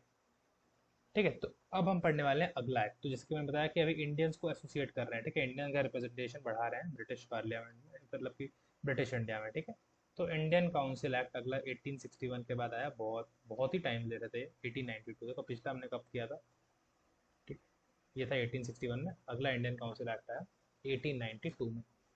अब देखो क्या होगा, अब कुछ कुछ तरह की चीज़ें शुरू की। अब यहाँ पे याद रखना कि 1885 में जो है आपकी कांग्रेस बन चुकी है। ठीक है, यहाँ पे साइड में, ठीक है, कांग्रेस फॉर्म हो चुकी है। देखो अब इसमें दिक्कत क्या थी सबसे पहले, तो लिमिटेड जो है ना रिप्रेजेंटेशन थे इंडिया के पास, पहली बात तो, और इनडायरेक्ट इलेक्शंस। ठीक है, इनडायरेक्ट इलेक्शंस के थ्रू लिमिटेड रिप्रेजेंटेशन थी। ठीक है, और क्या दिक्कतें थी, इसमें दिक्कतें बहुत सारी हो गई थी अभी तक, बहुत स्लो काम चल रहा था। इंडियंस को जो है ज़्यादा रिफॉर्म चाहिए था। ठीक है, इतने से काम हमारा चल नहीं रहा था, हमें बहुत ज़्यादा सुधार चाहिए था, हमें अपना रिप्रेजेंटेशन चाहिए था, बेसिकली अपनी सरकार चाहिए थी। फिर इसमें जो है ना, गोखले जो है आपके क्या करते हैं, ठीक है, मिलते हैं किससे, मॉर्ले से, इंग्लैंड में। और वो मतलब बात करते हैं कि हमें ये रिफॉर्म चाहिए। मॉर्ले इनको बोलते हैं कि हाँ मिल जाएंगे, बट ये आते आते जो टाइम होता है, ये आता है बहुत लेट, बहुत टाइम लग जाता है इसमें। ठीक है, ये आता है आपका 1909 में, मिंटो मार्ले रिफॉर्म्स के नाम से बताते हैं इसके बारे में भी। ठीक है, तो यही आया आपका 1909 में। इसको एक्चुअली इसका क्या है, ये भी एक इंडियन काउंसिल एक्ट है। ठीक है, इंडियन का समझ में आ भी रहा होगा कि क्यों पढ़ रहे हैं हम इसके बारे में, जैसे हमें प्रेसिडेंट की पावर देखी वाइस, तो समझ में आ रहा है कि हमारा कॉन्स्टिट्यूशन कैसे बना है इन सारी चीज़ों से लेकर। ठीक है, तो 1909, अब बहुत क्लोज है हम इंडिपेंडेंस के भी। ठीक है, तो 1909 में इसको क्या बोलते हैं, मॉर्ले मिंटो रिफॉर्म्स, है ना। मॉर्ले मिंटो को, मॉर्ले जो थे उस टाइम पे हमारे क्या थे, सेक्रेटरी ऑफ स्टेट थे। याद है ना, दो चीज़ें। और ये मिंटो हमारे क्या थे, लॉर्ड मिंटो थे हमारे वाइसरॉय। ओके, ठीक है, अब समझते हैं आगे की कहानी। तो जो है अब पहली बार जो है ना, लेजिस्लेटिव काउंसिल में जो है इलेक्शन जो है आपका क्या हुआ, इंट्रोड्यूस हुआ। ठीक है, चुनाव का जो है आपका इंट्रोडक्शन आ गया, element of election to legislative council, वही जो सेंटर में लेजिस्लेटिव काउंसिल है, जो कि वाइसरॉय की लेजिस्लेटिव काउंसिल है एट द मोमेंट। ओके, तो क्या हुआ, यहाँ पे आपका आ गया इलेक्शन। ठीक है, element of election to legislative assembly. ठीक है, लेजिस्लेटिव असेंबली नहीं बोलूँगा अभी मैं, ये हुआ आपका लेजिस्लेटिव काउंसिल। ठीक है, तो लेजिस्लेटिव काउंसिल में इलेक्शन शुरू हो गए। ठीक है, प्रोविंशियल लेजिस्लेटिव काउंसिल याद हो, and north western frontier province के लिए अलग बना था, बंगाल और पंजाब के लिए, है ना। तो ये जो प्रोविजनल लेजिस्लेटिव काउंसिल थे ना, इनमें जो non official, basically Indian members बोल लो आप, नॉन ऑफिशियल मेंबर्स जो है मेजॉरिटी में आ गए थे। ठीक है, तो ये सारी चीज़ें हो रही हैं। फिर क्या है, इसके बाद जो है दूसरी सबसे चीज़ हुई। अब ये जो है यहाँ पे थोड़ा सा हो रहा है बवाल, धीरे धीरे कुछ गड़बड़ भी हुई पार्लियामेंटों की रिफॉर्म्स की, जो कि आज तक उसके रिजल्ट्स दिखते हैं। तो सेपरेट इलेक्टोरेट इन्होंने बोल दिया कि मुस्लिम्स के लिए होगा। ठीक है, अभी गलती बढ़ती चली जाएगी। बोला कि मुस्लिम्स के लिए हमारा सेपरेट इलेक्टोरेट। ठीक है, इस एक्ट ने क्या कर दिया, कम्युनल रिप्रेजेंटेशन को लीगलाइज कर दिया कि ये कानूनी है। ठीक है, ठीक है, मतलब कि रिलीजन आ गया आपका बेसिकली एक तरीके से पॉलिटिक्स में, legalised communal representation actually. Okay, तो ये हो गया आपका कम्युनल रिप्रेजेंटेशन भी लीगलाइज हो गया। अब दिक्कतें क्या आएंगी, इसी की वजह से आपका पार्टीशन ही हो जाएगा, दिक्कतें तो छोड़ो आप। ठीक है, तो ये हुआ। और क्या किया है इस पार्लियामेंट्री रिफॉर्म्स में, अब देखो इसमें एक चीज़ अच्छी हुई है कि पहली बार, ठीक है, ये फर्स्ट टाइम ही हो रहा है, ध्यान देना, लेजिस्लेटिव में हुआ जिसमें राजा ऑफ बनारस आपके और पटियाला के महाराज और ये बाकी लोग आए। अब जो है इंडियंस जो आपके आ रहे हैं किसमें, एग्जीक्यूटिव काउंसिल ऑफ वाइसरॉय और गवर्नर्स। देखो एग्जीक्यूटिव काउंसिल एक तो आपकी वहाँ पे होगी सेंटर पे जो कि वाइसरॉय की है, और प्रोविंशियल में जो आपकी गवर्नर है ना। तो यहाँ पे क्या है, एसोसिएशन ऑफ भाई इंडियंस का जुड़ना या इंडियंस का आना, किसमें, इंडियंस, लोकल्स नहीं, इस बार इंडियंस लिखा है मैंने प्रॉपरली। ठीक है, विद द एग्जीक्यूटिव काउंसिल। और किसकी एग्जीक्यूटिव काउंसिल, किसकी किसकी थी, एक तो गवर्नर्स जो कि आपके बंगाल या जहाँ के भी हो। ठीक है, एग्जीक्यूटिव काउंसिल ऑफ वाइसरॉय जो कि आपका पूरा हेड है जो सेंट्रल पे संभाल रहा है, और गवर्नर्स। ठीक है, समझ में आ रही बात है आई होप पूरी। ठीक है, चलो ये बेसिकली स्टेट का गवर्नर हो गया, ये कंट्री का प्रेसिडेंट हो गया एक तरीके से समझ लो, या फिर प्राइम मिनिस्टर से भी समझ लो। ठीक है, तो ऐसे। चलो अब कौन था, तो सत्येंद्र प्रसाद सिन्हा, अगर आपको ये नाम पता हो, सत्येंद्र प्रसाद सिन्हा। ठीक है, ये थे आपके, इनको क्या किया गया, इनको लॉ मेंबर अपॉइंट किया गया। ये पहले इंसान थे जो एग्जीक्यूटिव काउंसिल में ज्वाइन करने वाले पहले इंडियन थे। ठीक है, तो ये हुआ आपका एक इम्पोर्टेंट पॉइंट। चलो आगे देखते हैं। ठीक है, अब इंडियन लेजिस्लेटिव काउंसिल, ठीक है, अब वो 16 से 60 मेंबर की हो गई। ठीक है, समझ में आ रहा है, जो आईएलसी थी वो 16 से 60 मेंबर हो गए उसमें। ठीक है, अब चलो इतने सारे फादर पढ़ ही रहे हैं तो ये लो, लॉर्ड मिंटो जो थे, क्या थे, वाइसरॉय थे ना उस टाइम पे, कब, 1909 में। इनको बोला जाता है फादर ऑफ कम्युनल इलेक्टोरेट, क्योंकि इन्होंने ही तो लाया वो सेपरेट इलेक्टोरेट फॉर मुस्लिम्स। सो इनको बोलते हैं फादर ऑफ कम्युनल इलेक्टोरेट। ठीक है, चलो फिर आगे चलते हैं, अब आगे कहानी क्या है। अब इसके बाद 1900 हो गया, 9 खत्म। ठीक है, अब हमारे आने वाले हैं महात्मा गांधी आ गए इंडिया 1916 में। ठीक है, तो महात्मा गांधी अब आ चुके हैं हमारे कहाँ पे, महात्मा गांधी आ गए आपके इंडिया में, बैक टू इंडिया इन 1916। ठीक है भाई, आ गए बैक टू इंडिया, कब आए, 1916 में। अब जो अगला एक्ट आया, ये थोड़ा सा अच्छा एक्ट है मेरे हिसाब से, मतलब देखते हैं, गवर्नमेंट ऑफ इंडिया एक्ट। ठीक है, 1919। एक और नाम क्या है इसका वापस से, मॉन्टैग, अभी नाम में कुछ अच्छे से प्रोनाउंस करें नहीं तो चेम्सफोर्ड आई वुड से रिफॉर्म्स। ठीक है, फिर से आपके ये क्या है, सेक्रेटरी ऑफ स्टेट, और ये आपके क्या है, वाइस रॉय।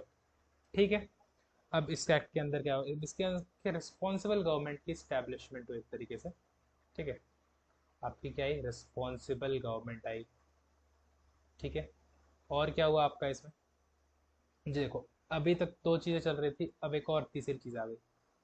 अब जो है ना, एक हाई कमिश्नर का office, high commissioner of India का ऑफिस सेटअप किया गया लंदन में, ऑफिस ऑफ हाई कम, थोड़े टाइम में वो भी हो जाएगा, ध्वस्त भी कर दिया जाएगा, मतलब जब इंडिपेंडेंस मिलेगी इंडिया को, तो वॉज क्रिएटेड इन लंदन। ठीक है, तो क्या हुआ, इनको क्रिएट किया गया भाई लंदन में। ठीक है, अब इंडिया का गवर्नेंस समझ लो थोड़ा सा, ये हमारा सपोज इंडिया है, ठीक है।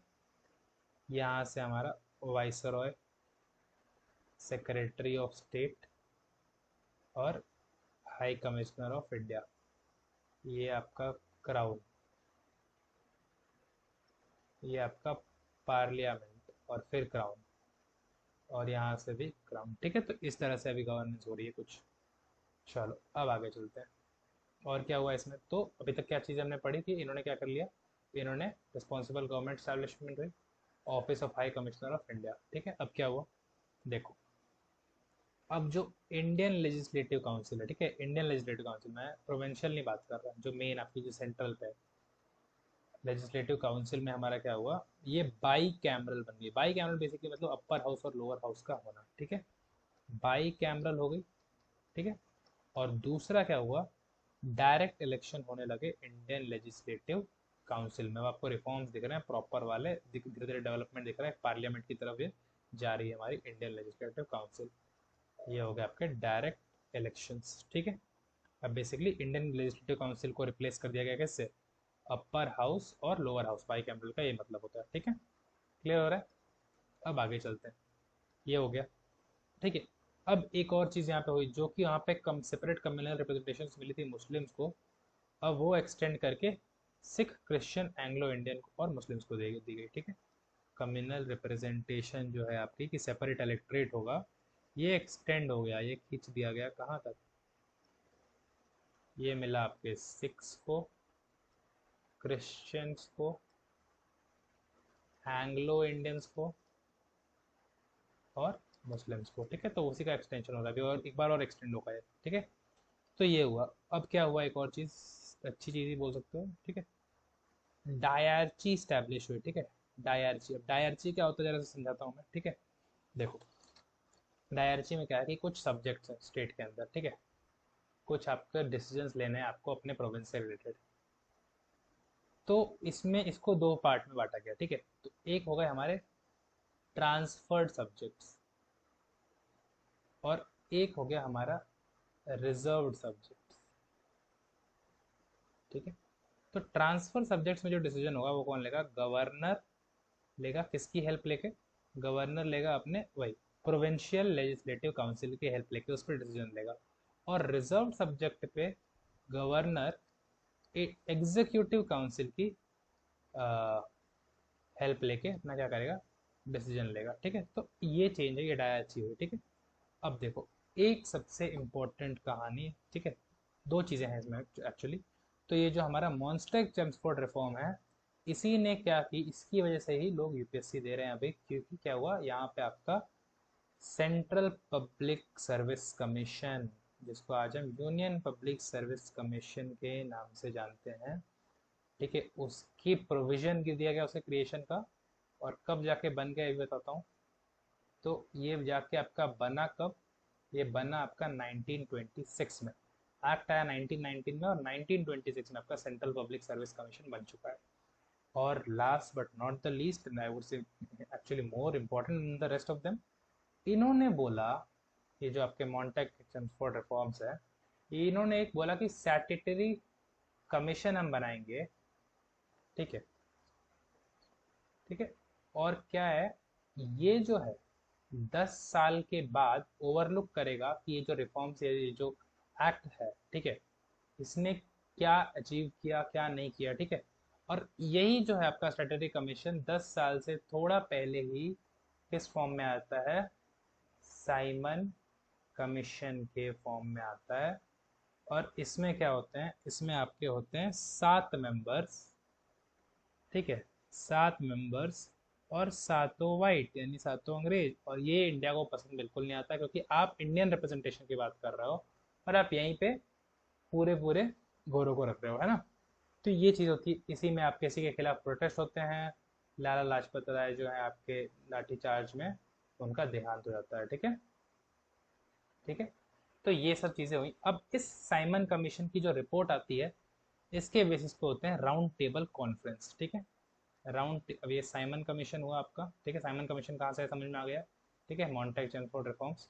और इसके बाद हमारा क्या है, साइमन कमीशन के बाद, ठीक है, साइमन कमीशन की जो आपकी रिपोर्ट थी, उसकी वजह से हमारा क्या हुआ, राउंड टेबल कॉन्फ्रेंस हुई। ठीक है, 3 राउंड टेबल कॉन्फ्रेंस हुई, आपको पता हो तो, है ना। राउंड टेबल कॉन्फ्रेंसेस हुई, और जिसकी वजह से हमारा फिर एक्ट बनता है गवर्नमेंट ऑफ इंडिया एक्ट 1935। ठीक है, अब इस एक्ट में क्या होता है समझते हैं।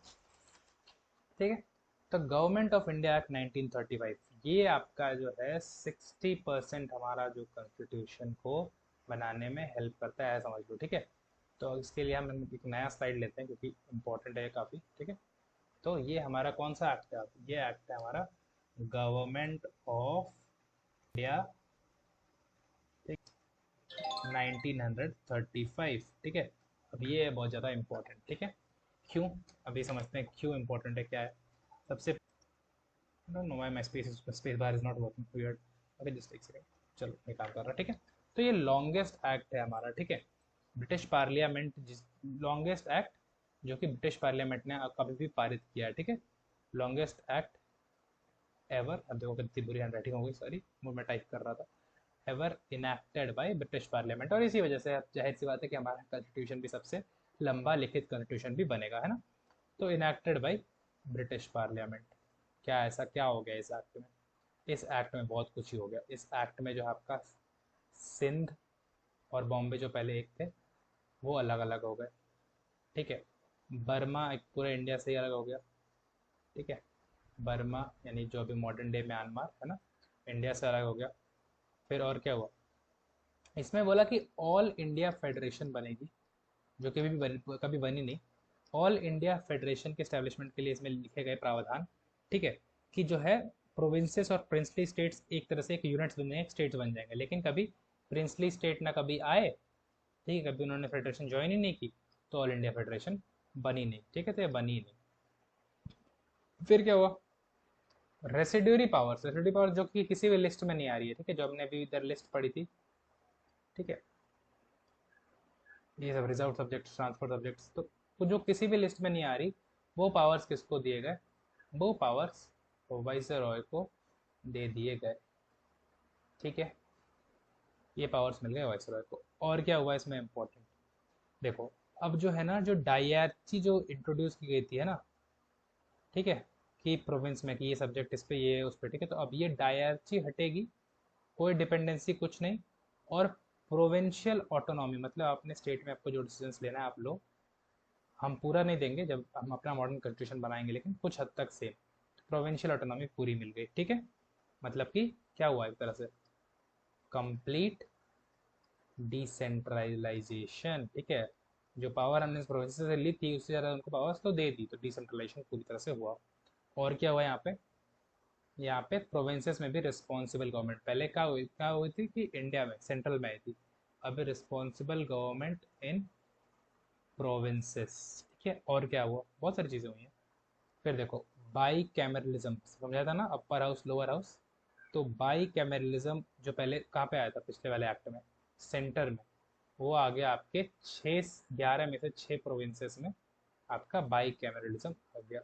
ठीक है भाई, वो बाई कैमरलिज्म क्लियर है, division of the legislative council into upper house and lower house, that's all. Okay, फिर आपका 9th पॉइंट क्या बोल सकते हैं, कम्युनल रिप्रेजेंटेशन और बढ़ गया। ठीक है, और बढ़ने से क्या मतलब है कम्युनल रिप्रेजेंटेशन पे, लेट्स अंडरस्टैंड। तो कम्युनल रिप्रेजेंटेशन आपका और बढ़ना मतलब कि अब जो है सेपरेट इलेक्ट्रेट, देखो सबसे पहले तो मुस्लिम्स को था, फिर Christian, Sikh, Anglo Indians along with Muslims. अब जो है आपका वुमेन, लेबर और शेड्यूल्ड क्लास कास्ट, इनके लिए भी बोला कि अलग से इलेक्टोरेट होगा। ठीक है, ये एक बात हो गई। और क्या हुआ, जो आपका देखो, अब जो सेक्रेटरी ऑफ स्टेट था ना, उसके साथ क्या हुई, उनके लिए सलाहकार की टीम भी जो है प्रोवाइड की गई। ठीक है, तो ये सब हो रहा है।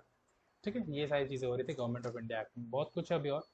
इस गवर्नमेंट ऑफ इंडिया एक्ट 1935 जो है, उसी ने क्या किया, ये भी इंपॉर्टेंट पॉइंट है, उसने क्या किया, वहीं से हमारा आरबीआई इस्टेब्लिश होता है उसी के थ्रू। ठीक है, आरबीआई को इस्टेब्लिश करने के प्रावधान थे।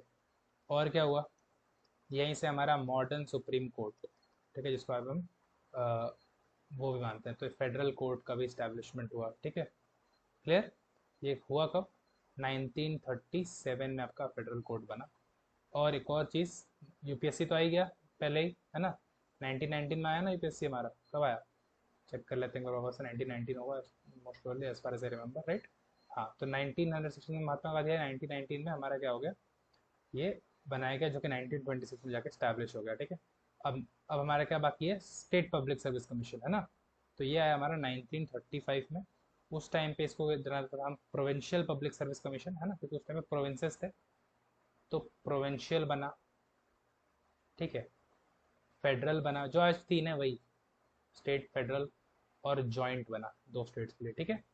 क्या? जॉइंट पब्लिक सर्विस कमीशन, ठीक है? इतनी सारी चीज़ें हो रही हैं, देख लो। सबसे लॉन्गेस्ट एक्ट है जो कि ब्रिटिश पार्लियामेंट ने पास किया था।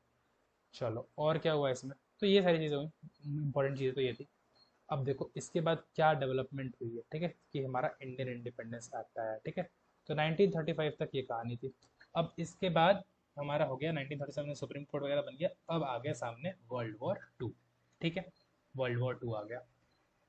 वर्ल्ड वॉर 2 के बाद ब्रिटेन को समझ में आया कि अब इंडिया हमसे हैंडल होगा नहीं, ठीक है? तो वर्ल्ड वॉर 2 हुआ। फिर 20 फेब 1947 को ब्रिटिश के पीएम एटली ने ये स्पीच दी। उन्होंने ये बोला कि इंडिया कैसे भी करके, देखो अभी इंडिपेंडेंस की बात तभी चल रही, तो ये बोला कि एनी हाउ 30 जून 1948 तक तो इंडिपेंडेंस हो ही जाएगा। इस पे आ गया मुस्लिम लीग को गुस्सा, प्रोटेस्ट वगैरह डिक्लेयर हो गए।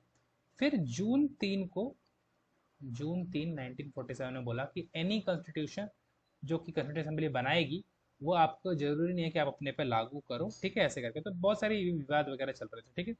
इसके बाद फिर जून 3 1947 को ही क्या हुआ, माउंट बेटन जो प्लान है जिसमें डिवीजन लिखा हुआ है इंडिया पाकिस्तान का, वो जो है मुस्लिम लीग और कांग्रेस ने क्या किया, इंडियन नेशनल कांग्रेस ने इसको एक्सेप्ट कर लिया, ठीक है?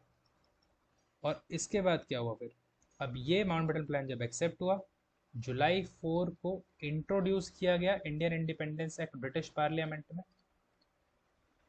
ब्रिटिश पार्लियामेंट में इसको क्या किया गया, इंट्रोड्यूस किया गया, ठीक है? इंट्रोडक्शन मतलब इंट्रोड्यूस हुआ बेसिकली, लाया गया, और फिर अब पास होगा, ठीक है? अब इसके बाद क्या हुआ कि जुलाई 18 को उस इंडियन इंडिपेंडेंस एक्ट पे शाही मोहर बोल लो या जो भी बोल लो, रॉयल एसेंट, मोनार्क की परमिशन, ये लग गई। जुलाई 18 को हो गया पास।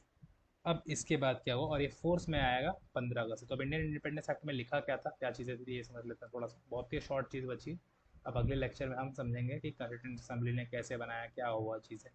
तो Indian independence act, not independency, okay, sorry for that. तो इंडियन इंडिपेंडेंस एक्ट 1947, ठीक है?